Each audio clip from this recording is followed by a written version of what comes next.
Almost 30 people could have been involved in the assassination of Haiti's president, Jovenel Moïse, on Wednesday. That's according to the country's chief of police. Now, he said a number of those allegedly behind the attack were likely to have been foreigners. But the acting prime minister has told the BBC it was probably masterminded by Haiti's oligarchs. Well, I'm joined now by BBC's Latin America and Caribbean editor, Vanessa Bushluter, on Skype here in London. Vanessa, as we get more detail of this assassination, it becomes ever more extraordinary. What is the latest information about who did it and how it happened? Well, what we have been told by the chief of police is that all but 2 of the 28 suspects are supposedly Colombians. And of course, the Haitian government said from the very get-go that this was an operation by foreign mercenaries. And the fact that 26 out of the 28 are thought to have been Colombians would bolster that theory. However, the question that everybody in Haiti wants answered is who was behind it? Who was the mastermind behind it? Who paid these people to come to Haiti and kill the president? Also, there's some very bizarre detail to this, because on the one hand, it would seem highly organized if indeed these suspects were behind it. There's a lot of them. They were heavily armed, and yet ultimately they were found, as I understand it, some of them hiding in the bushes by passers-by. So again, are Haitians able to make any sense of what they're hearing?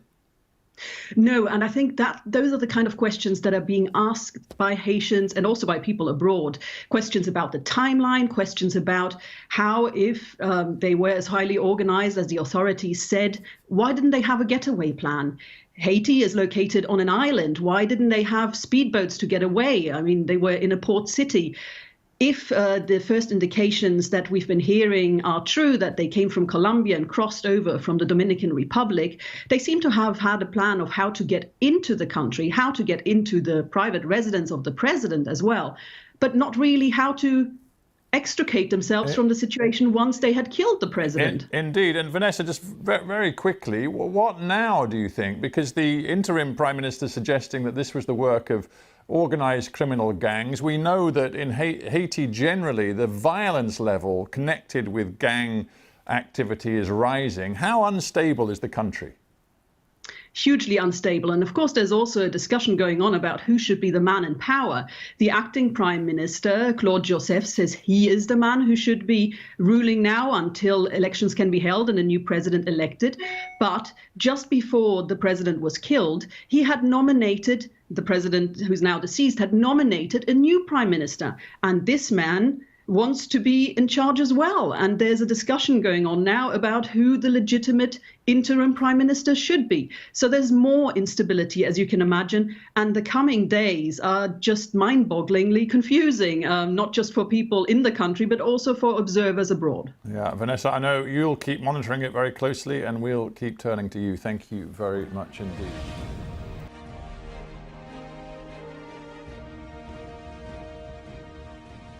Of South Africa, the country's former president, Jacob Zuma, has been found guilty of contempt of court and sentenced to 15 months in prison. Now, this has never happened in South Africa's history. Zuma did not follow a court order to appear before a commission investigating allegations of pretty devastating corruption during his presidency. Zuma has been embroiled in financial scandals, accused of corrupt behavior by his own former cabinet ministers, and he's also standing trial on charges that he took bribes during an arms deal back in 1999.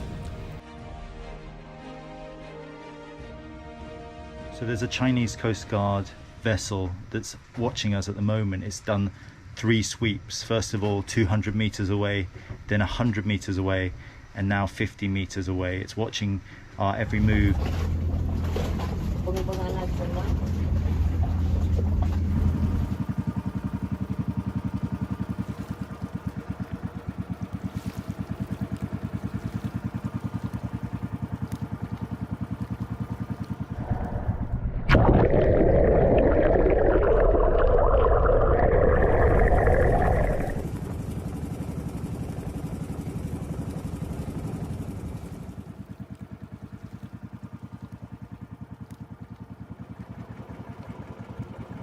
There are currently 4 Chinese vessels patrolling this area on the outskirts of the shoal.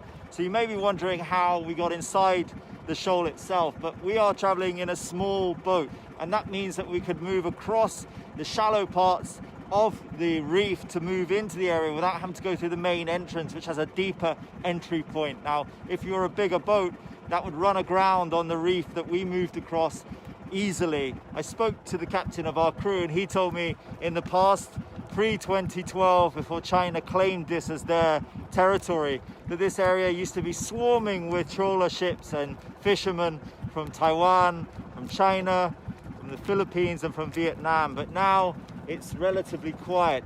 Let's not forget also there is a 3.5-month-long ban on fishing, a unilateral ban by China at the moment.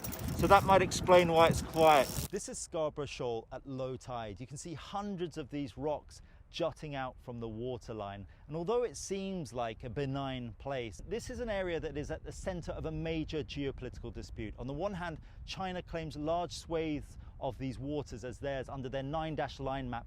And then you have countries like the United Kingdom, United States, Australia and India coming together with this Indo-Pacific doctrine, this idea that these waters should be free and accessible to all.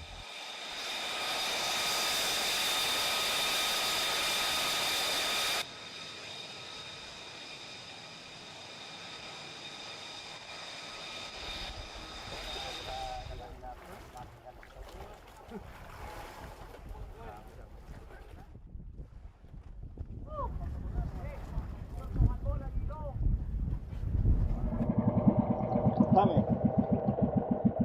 Okay, let's go.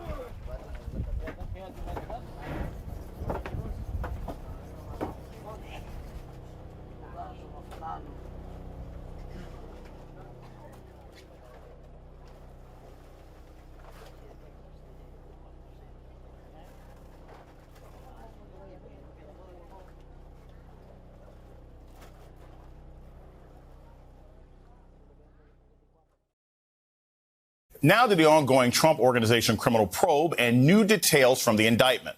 The Washington Post reporting that internal spreadsheets kept by the Trump Organization that tallied the hidden payments provided a roadmap for prosecutors. Prosecutors treating these spreadsheets as, quote, the accounting equivalent of a confession. And like his kids, Trump himself can't keep his mouth shut. At a rally in Florida, he admits the crime in public and downplays the criminal charges. They go after good, hard-working people for not paying taxes on a company car. Company car. You didn't pay tax on the car or a company apartment. You used an apartment because you need an apartment because you have to travel too far where your house says. You didn't pay tax. Or education for your grandchildren. I don't even know. Do you have to? But does anybody know the answer to that stuff? Okay? But they indict people for that. This is my confession. Does anyone even know the answer to that? Yes, I do. Off-the-book schemes are illegal. Now, where this case goes next is anyone's guess. Prosecutors are still pressuring indicted CFO Alan Weisselberg to start talking. And now, Mary Trump is out with a stunning claim about who might flip first. There will be other people who might be more willing to flip than Alan. And I think among those might well indeed be my cousins. Oh, interesting. Like the Trump kids? Ivanka also received, I don't remember the amount, yes, but hundreds of thousands money. of dollars in quote unquote, right, consulting fees. That's not a thing. You're either an employee or you're not an employee. So I think we're going to find a lot more of that kind of thing going on. And she's much less likely to stay loyal than Alan Weisselberg.